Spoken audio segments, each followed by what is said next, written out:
10 अप्रैल 2021 की सुबह, एक शांत और ठंडी सुबह जैसी किसी डरावनी कहानी का पहला अध्याय हो।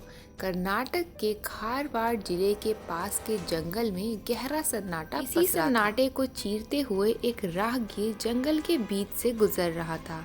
अचानक उसकी नज़र जमीन पर पड़ी और उसका चेहरा डर से सफ़ेद पड़ गया। जमीन पर कुछ ऐसा पड़ा था जिसे देख किसी के भी रोंगटे खड़े हो जाएं। एक अजीब सी गोल आकार की चीज़ धूल से ढकी, लेकिन उसकी खुली हुई आंखें जैसे सवाल कर रही थीं, मेरा कसूर क्या था। पास ही हल्के नीले रंग का एक कुर्ता पड़ा था जिसमें गहरे लाल धब्बे थे।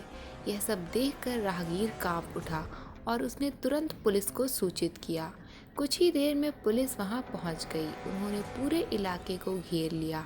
जैसे जैसे पुलिस ने जांच शुरू की, मामला और जटिल होता चला गया। पुलिस को जंगल के पास एक पुराना कुआं मिला। कुएं से आ रही गंध ने उनकी शंका और बढ़ा दी। जब उन्होंने कुएं में झांका तो जो देखा वह और भी भयानक था। जंगल का यह रहस्यमय दृश्य अब पूरे शहर के लीला चर्चित में था। लेकिन यह सब यहीं ख़त्म नहीं हुआ।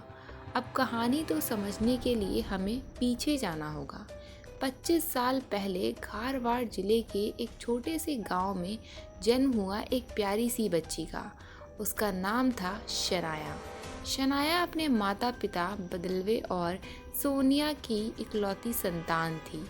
उनके पास ज़्यादा साधन नहीं थे, लेकिन उन्होंने शनाया को कभी किसी चीज़ की कमी महसूस नहीं होने दी। बदलेव और सोनिया का हमेशा बेटे की चाहत थी। इस अधूरी इच्छा के बावजूद उन्होंने शनाया को खूब प्यार दिया। वह चंचल, होशियार और बहुत ही ज़्यादा बुद्धिमान थी। लेकिन शनाया की ज़िंदगी में बदलाव तब आया जब उसने फिल्मों और मॉडलिंग की दुनिया में कदम रखा। शनाया की खूबसूरती और आकर्षक चेहरा ने उसे जल्द ही ग्लैमर की दुनिया में पहचान दिला दी। लेकिन इसी सफलता के साथ उसकी ज़िंदगी में आया एक नया किरदार, नियाज़ अहमद। नियाज़ और शनाया के बीच प्यार गहरा हो गया, लेकिन इस रिश्ते को शनाया का भाई राकेश कभी स्वीकार नहीं कर पाया। राकेश शनाया से उम्र में छोटा था, लेकिन वह हमेशा अपनी बहन के फैसलों की परवाह करता था।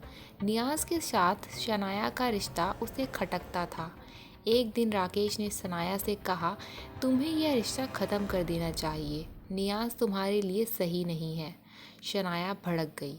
उसे लगा कि उसका भाई उसकी आज़ादी और खुशी में दखल दे रहा है। धीरे धीरे दोनों के बीच दरार गहरी होती गई। शनाया के मन में राकेश के लिए गुस्सा और नफरत भरने लगे। उसने लगने लगा कि राकेश उसकी खुशियों का सबसे बड़ा दुश्मन है। फिर आया वह काली रात, 9 अप्रैल 2021। कट्टप परिवार एक पार्टी में गया हुआ था, लेकिन राकेश घर पर अकेला था। शनाया ने इस मौके का फ़ायदा उठाने का सोच लिया। उसने नियाज़ और 2 अन्य साथियों के साथ मिलकर एक खतरनाक साजिश रची। शनाया और नियाज़ ने राकेश से बात करने का नाटक किया, लेकिन बातचीत बढ़ते बढ़ते झगड़े में बदल गई। फिर मौका देखकर उन्होंने राकेश का गला दबा दिया। राकेश अब इस दुनिया में नहीं था। इसके बाद उन्होंने उसके शरीर को टुकड़ों में बांटा और सबूत मिटाने के लिए जंगल में फेंक दिया। पुलिस ने जांच तेज़ी से कर दी। जंगल में मिला कुर्ता और कुएं से बरामद चीज़ें इस मामले को और ज़्यादा उलझा रही थी। पुलिस को पता चला कि शनाया और नियाज़ के बीच कॉल्स की लंबी बातचीत हुई थी। 12 अप्रैल को पुलिस को एक सुनसान सड़क पर एक कार मिली। यह कार शनाया के नाम पे रजिस्टर्ड थी। कार में खून के धब्बे और फिंगरप्रिंट्स मिले। यह सबूत पुलिस के लिए काफ़ी ज़्यादा गेम चेंजर साबित हुआ। 15 अप्रैल को पुलिस ने शनाया और नियाज़ को हिरासत में ले लिया। पूछताछ के दौरान शनाया टूट गई और उसने पूरी सच्चाई उगल दी। शनाया का कहना था कि राकेश उसकी खुशियों के आड़े आ रहा था। गुस्से और नफरत में उसने यह घिनौना कदम उठाया। यह कहानी हमें रिश्तों के बिखरने और मानव मन के काले पहलुओं की झलक दिखाती है। ऐसे अपराध आखिर क्यों होते हैं? क्या परिवार और रिश्ते इतने कमज़ोर हो सकते हैं कि गुस्से में कोई अपने को ही ख़त्म कर दे? कमेंट में हमें ज़रूर बताइए।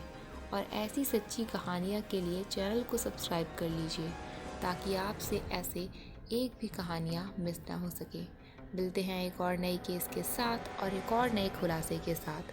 तब तक आप लोग सुरक्षित रहिए और ज़्यादा से ज़्यादा इस वीडियो को शेयर करिए ताकि ज़्यादा लोग इस पहलू से रूबरू हो सके। मिलते हैं एक और नए केस के साथ, तब तक के लिए अपना ख्याल रखिए और जय हिंद।